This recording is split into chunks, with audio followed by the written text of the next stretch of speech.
یہ ہفتہ وار بائبل کا درسی was Plainfield Christian Science Church Independent کی جانب سے ہے جو نیو جرسی امریکہ میں واقع ہے۔ مزید معلومات کے لیے آپ ہماری ویب سائٹ ملاحظہ کریں www.plainfieldcs.com۔ یہ سبق 12 دسمبر 2021 بروز اتوار ہفتہ کے اختتام پر آپ کے مطالعہ کی غرض سے تیار کیا گیا ہے۔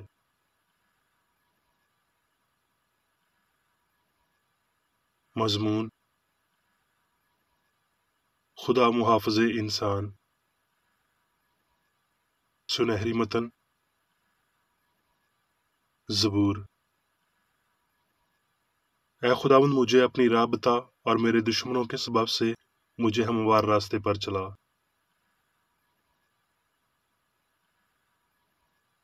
جوابی مطالعہ: زبور۔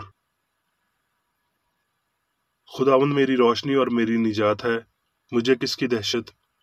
خداوند میری زندگی کا پشتہ ہے، مجھے کس کی ہیبت؟ خواہ میرے خلاف لشکر خیمہ زن ہو، خواہ میرے خلاف جنگ برپا ہو، تو بھی میں خاطر جمع رہوں گا۔ میں نے خداوند سے ایک درخواست کی ہے، میں اسی کا طالب رہوں گا۔ میں عمر بھر خداوند کے گھر میں رہوں گا تاکہ خداوند کے جلال کو دیکھوں اور اس کی ہیکل میں استفسار کیا کروں، کیونکہ مصیبت کے دن وہ مجھے اپنے شامیانہ میں پوشیدہ رکھے گا، وہ مجھے اپنے خیمہ کے پردے میں چھپا لے گا، وہ مجھے چٹان پر چڑھا دے گا۔ جب تو نے فرمایا کہ میرے دیدار کے طالب ہو، تو میرے دل نے تجھ سے کہا، اے خداوند، میں تیرے دیدار کا طالب رہوں گا۔ اگر مجھے یقین نہ ہوتا کہ زندوں کی زمین میں خداوند کے احسان کو دیکھوں گا تو مجھے غش آ جاتا۔ خداوند کی آس رکھ، مضبوط ہو اور تیرا دل قوی ہو، ہاں خداوند ہی کی آس رکھ۔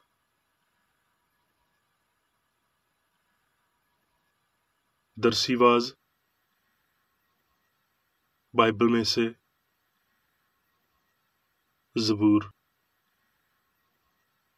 اے خداوند، آسمان میں تیری شفقت ہے، تیری وفاداری افلاک تک بلند ہے، تیری صداقت خدا کے پہاڑوں کی مانند ہے، تیرے احکام نہایت عمیق ہیں۔ اے خداوند، تو انسان اور حیوان دونوں کو محفوظ رکھتا ہے۔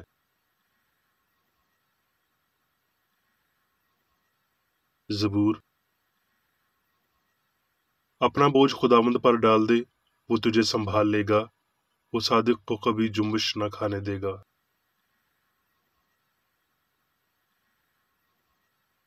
خروج۔ پھر بنی اسرائیل کی ساری جماعت نسین کے بیابان سے چلی اور خداوند کے حکم کے مطابق سفر کرتی ہوئی رفدیم میں آ کر ڈیرا ڈالا۔ وہاں ان لوگوں کے پینے کا پانی نہ ملا۔ وہاں وہ لوگ موسیٰ سے جھگڑا کر کے کہنے لگے کہ ہم کو پینے کو پانی دے۔ موسیٰ نے ان سے کہا، تم مجھ سے کیوں جھگڑتے ہو اور خداوند کو کیوں آزماتے ہو؟ وہاں ان لوگوں کو بڑی پیاس لگی، سو وہ لوگ موسیٰ پر بڑبڑانے لگے اور کہا کہ تم ہم کو اور ہمارے بچوں اور چوپایوں کو پیاسا مرنے کے لیے کیوں ملک مصر سے نکال لایا؟ موسیٰ نے خداوند سے فریاد کر کے کہا، میں ان لوگوں سے کیا کروں؟ وہ سب تو ابھی مجھے سنسار کرنے کو تیار ہیں۔ خداوند نے موسیٰ سے کہا کہ لوگوں کے آگے ہو کر چل اور بنی اسرائیل کے بزرگوں میں سے چند کو اپنے ساتھ لے لے، اور جس لاٹھی سے تو نے دریا پر مارا تھا اسے اپنے ہاتھ میں لیتا جا۔ دیکھ، میں تیرے آگے جا کر وہاں ہوریب کی ایک چٹان پر کھڑا رہوں گا، اور تو اس چٹان پر مارنا تو اس میں سے پانی نکلے گا کہ یہ لوگ پئیں۔ چنانچہ موسیٰ نے بنی اسرائیل کے بزرگوں کے سامنے یہی کیا۔ تب عمالیکی آ کر رفیدیم میں بنی اسرائیل سے لڑنے لگے، اور موسیٰ نے یشوع سے کہا کہ ہماری طرف کے کچھ آدمی چن کر لے جا اور عمالیکیوں سے لڑ، اور میں کل خدا کی لاٹھی ہاتھ میں لیے ہوئے پہاڑ کی چوٹی پر کھڑا رہوں گا۔ سو موسیٰ کے حکم کے مطابق یشوع عمالیکیوں سے لڑنے لگا، اور موسیٰ اور ہارون اور ہور پہاڑ کی چوٹی پر چڑھ گئے، اور جب تک موسیٰ اپنے ہاتھ اٹھائے رہتا تھا بنی اسرائیل غالب رہتے تھے، اور جب وہ ہاتھ لٹکا دیتا تھا تب عمالیکی غالب رہتے تھے۔ اور جب موسیٰ کے ہاتھ بھر گئے تو انہوں نے ایک پتھر لے کر موسیٰ کے نیچے رکھ دیا، اور وہ اس پر بیٹھ گیا، اور ہارون اور ہور ایک ادھر سے اور دوسرا ادھر سے اس کے ہاتھوں کو سنبھالے رہے۔ تب اس کے ہاتھ آفتاب کے غروب ہونے تک مضبوطی سے اٹھے رہے، اور یشوع نے عمالیق اور اس کے لوگوں کو تلوار کی دھار سے شکست دی۔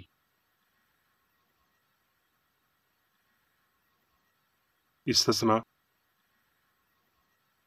اور موسیٰ اپنی وفات کے وقت 120 برس کا تھا، اور نہ تو اس کی آنکھ دھندلانے پائی اور نہ اس کی طبعی قوت کم ہوئی۔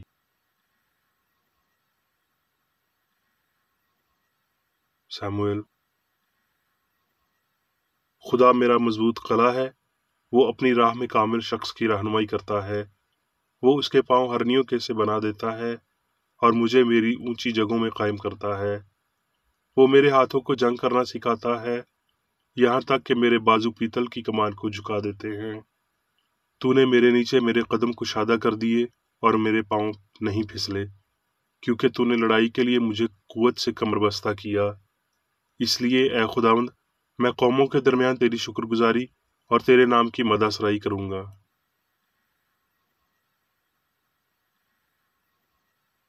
متی: اور یسوع تمام گلیل میں پھرتا رہا اور ان کے عبادت خانوں میں تعلیم دیتا اور بادشاہی کی خوشخبری کی منادی کرتا اور لوگوں کی ہر طرح کی بیماری اور ہر طرح کی کمزوری کو دور کرتا رہا، اور اس کی شہرت تمام سوریا میں پھیل گئی، اور لوگ سب بیماروں کو جو طرح طرح کی بیماریوں اور تکلیفوں میں گرفتار تھے، اور ان کو جن میں بدروہیں تھیں اور مرگی والوں اور مفلوجوں کو اس کے پاس لائے، اور اس نے ان کو اچھا کیا۔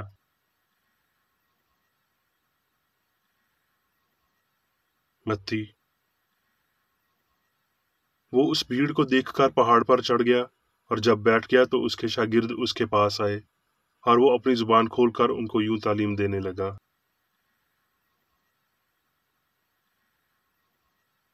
متی: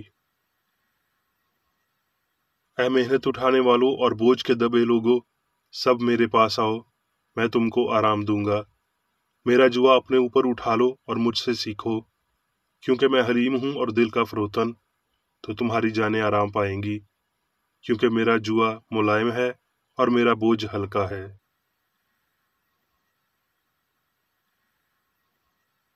اعمال: اور یافا میں ایک شاگرد تھی تبیتا نام، جس کا ترجمہ ہرنی ہے، وہ بہت ہی نیک کام اور خیرات کیا کرتی تھی۔ انہی دنوں میں ایسا ہوا کہ وہ بیمار ہو کر مر گئی، اور اسے نہلا کر بالا خانہ میں رکھ دیا۔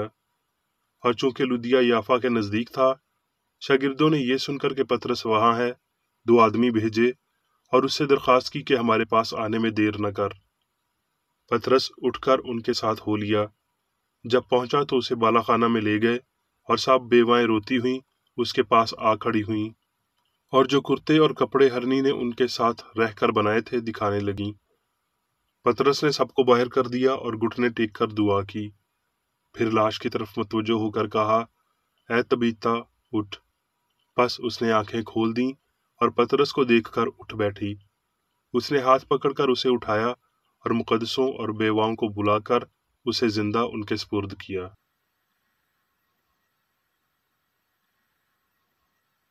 زبور: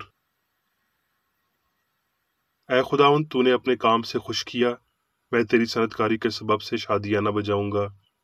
صادق کھجور کے درخت کی مانند سرسبز ہوگا، وہ لبنان کے دیودار کی طرح بڑھے گا۔ جو خداوند کے گھر میں لگائے گئے ہیں، وہ ہمارے خدا کی بارگاہوں میں سرسبز ہوں گے۔ وہ بڑھاپے میں بھی برومند ہوں گے، وہ تر و تازہ اور سرسبز رہیں گے۔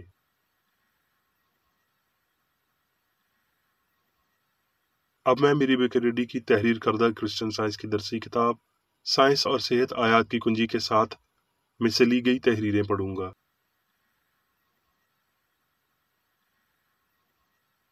سائنس اور صحت۔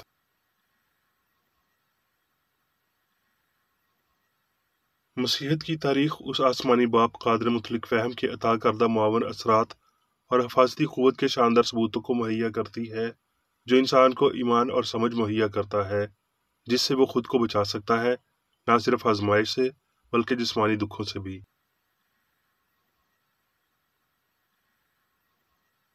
خدا ہمارے دور کے مطابق ہمیں قوت دیتے ہوئے فہم اور الفت میں اپنی محبت کی دولت انڈیلتا ہے۔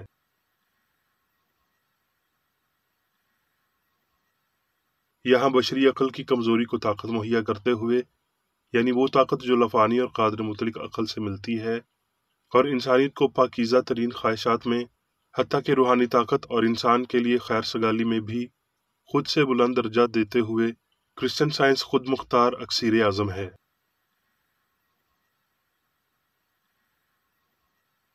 سچائی سے متعلق ہماری سمجھ کے تناسب میں ہمارے اندر قوت ہے، اور ہماری طاقت سچائی کو اظہار دینے سے کم نہیں ہوتی۔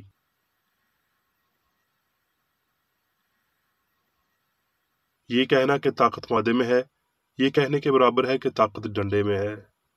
مادے میں کسی قسم کی زندگی یا ذہانت کا تصور حقیقت میں بنیاد سے عاری ہے، اور جب آپ جھوٹ کی حقیقی فطرت سے آگاہ ہو جاتے ہیں تو آپ جھوٹ پر ایمان نہیں رکھ سکتے۔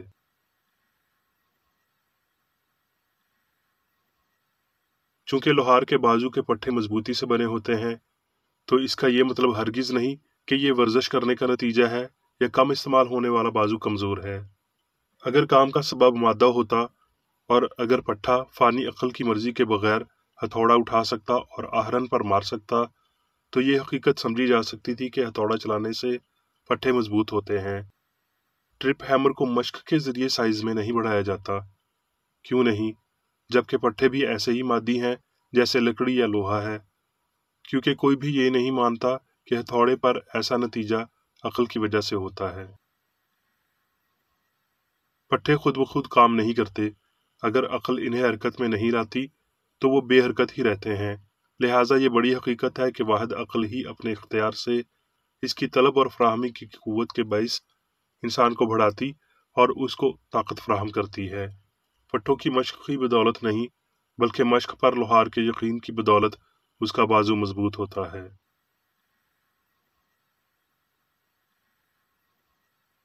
تھکاوٹ کے لیے سائنسی اور مستقل علاج بدن اور کسی بھی جسمانی تھکاوٹ کے بھرم پر عقل کی طاقت کو سمجھنا ہے۔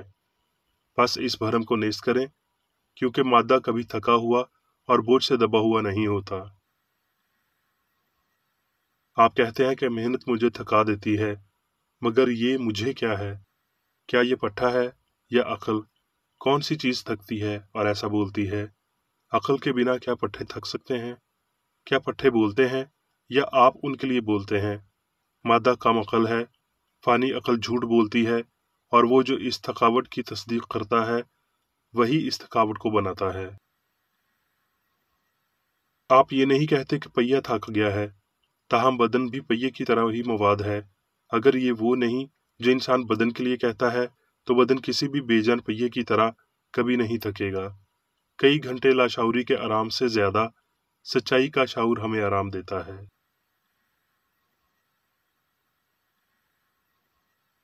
یہ ضرب المثل ہے کہ فلورنس نائٹنگیل اور انسانی مزدوری میں شامل ہونے والے دیگر اثار پسند لوگ ان تھکاوٹوں اور انکشافات میں غرق ہونے کے بغیر اسے پار کرنے کے قابل ہوئے جنہیں عام لوگ برداشت نہ کر پائے۔ اس کی وضاحت اس مدد میں پوشیدہ ہے جو انہوں نے اس الہی قانون سے حاصل کی جو انسان سے اونچا تھا۔ روحانی مطالبہ مادے کو دبانا دیگر تمام امداد پر سبقت رکھتے ہوئے طاقت اور برداشت مہیا کرتا ہے اور اس سزا سے بچاتا ہے جو ہمارے عقائد ہمارے بہترین کاموں کے ساتھ منسلک کرتے ہیں۔ آئیے یاد رکھیں کہ درست ہونے کا ابدی قانون، اگرچہ یہ گناہ کو خود اپنا جلاد بننے کے قانون کو کبھی منسوخ نہیں کر سکتا، انسان کو ماسوائے غلط کاموں کے تمام تر سزاؤں سے مستثنی قرار دیتا ہے۔ مسلسل مشقت، محرومیاں، انکشافات اور تمام ناخوشگوار حالات اگر گناہ کے بغیر ہیں تو ان کا تجربہ بغیر تکلیف کے ہو سکتا ہے۔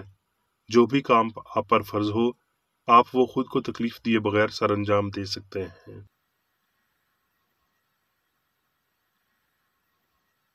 ہمیں اپنے ذہنوں کو اس مایوس کن خیال سے آزاد کرنا چاہیے کہ ہم نے ایک مادی قانون کو تجاوز کیا ہے اور لازماً اس کا خمیازہ ادا کرنا ہوگا۔ آئیے محبت کے قانون سے خود کی حوصلہ افزائی کریں۔ خدا کبھی انسان کو ٹھیک کام کرنے پر، ایمانداری کی مزدوری پر یا رحم دلی کے کام کرنے پر سزا نہیں دیتا، اگرچہ یہ سب انسان کو تھکاوٹ، گرمی، سردی، متعدی بیماریوں میں مبتلا کر دیتے ہیں۔ اگر انسان مادے کے وسیلہ سزاوار ہونا دکھائی دیتا ہے تو یہ فانی عقل کے عقیدے کے سوا کچھ نہیں، نہ کہ یہ کوئی عقل مندی کا کام ہے، اور اسے منسوخ کرنے کے لیے انسان کو صرف اس عقیدے کے خلاف احتجاج میں شامل ہونا ہوگا۔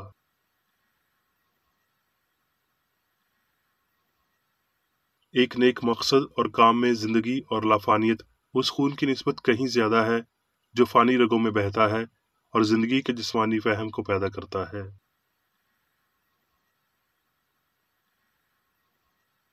جب ہمیں یہ احساس ہوتا ہے کہ فانی عقل ہمیشہ چوکس ہے اور یہ روحانی توانائیاں گھس نہیں سکتی، اور نہ ہی یہ نام نہاد مادی قانون خدا داد قوتوں اور وسائل میں دخل اندازی کر سکتا ہے، ہم سچائی میں آرام کرنے کے قابل ہیں، فانیت کے خلاف لافانیت کی ضمانت سے تازہ دم ہوتے ہوئے۔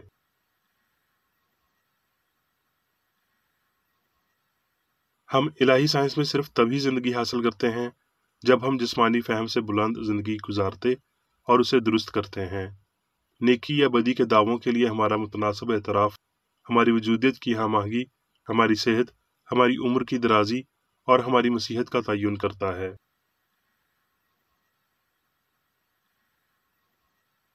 جب وہ حالت موجود ہو جسے آپ بیماری کی حوصلہ افزائی کہتے ہیں، خواہ یہ ہوا، ورزش، موروثیت، چھوت کی بیماری یا حادثہ ہو، تو بطور کلی اپنا فرض نبھائیں اور ایسے غیر صحت افزا خیالات اور خدشات کو ختم کر دیں۔ فانی عقل میں سے بیزار کن غلطیوں کو خارج کر دیں تو آپ کا بدن ان سے تکلیف نہیں اٹھائے گا۔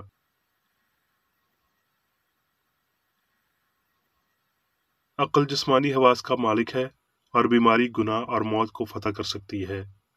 اس خداداد اختیار کی مشق کریں، اپنے بدن کی ملکیت رکھیں اور اس کے احساس اور عمل پر حکمرانی کریں۔ روح کی قوت میں بیدار ہوں اور وہ سب جو بھلائی جیسا نہیں اسے مسترد کر دیں۔ خدا نے انسان کو اس قابل بنایا ہے اور کوئی بھی چیز اس قابل اور قوت کو بگاڑ نہیں سکتی جو الہی طور پر انسان کو عطا کی گئی ہے۔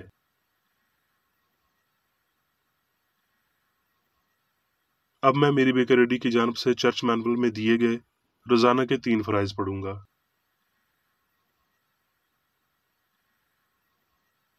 روزمرہ کی دعا۔ اس چرچ کے ہر رکن کا یہ فرض ہے کہ ہر روز یہ دعا کرے: تیری بادشاہی آئے، الہی حق، زندگی اور محبت کی سلطنت مجھ میں قائم ہو اور سب گناہ مجھ سے خارج ہو جائیں، اور تیرا کلام سب انسانوں کی محبت کو وافر کرے اور ان پر حکومت کرے۔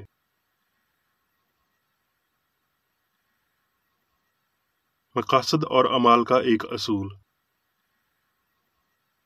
نہ کوئی مخالفت، نہ ہی کوئی محض ذاتی وابستگی مادری چرچ کے کسی رکن کے مقاصد یا اعمال پر اثر انداز ہونے چاہیے۔ سائنس میں صرف الہی محبت حکومت کرتی ہے، اور ایک مسیحی سائنسدان گناہ کو رد کرنے سے، حقیقی بھائی چارے، خیرات پسندی اور معافی سے محبت کی شیریں آسائشوں کی عکاسی کرتا ہے۔ اس چرچ کے تمام اراکین کو سب گناہوں سے، غلط قسم کی پیشن گوئیوں، منصفیوں، مذمتوں، اصلاحوں، غلط تاثرات کو لینے اور غلط متاثر ہونے سے آزاد رہنے کے لیے روزانہ خیال رکھنا چاہیے اور دعا کرنی چاہیے۔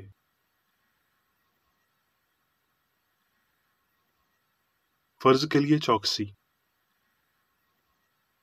اس چرچ کے ہر رکن کا یہ فرض ہے کہ وہ ہر روز جارحانہ ذہنی آراء کے خلاف خود کو تیار رکھے اور خدا اور اپنے قائد اور انسانوں کے لیے اپنے فرائض کو نہ کبھی بھولے اور نہ کبھی نظر انداز کرے۔ اس کے کاموں کے باعث اس کا انصاف ہوگا، وہ بے قصور یا قصوروار ہوگا۔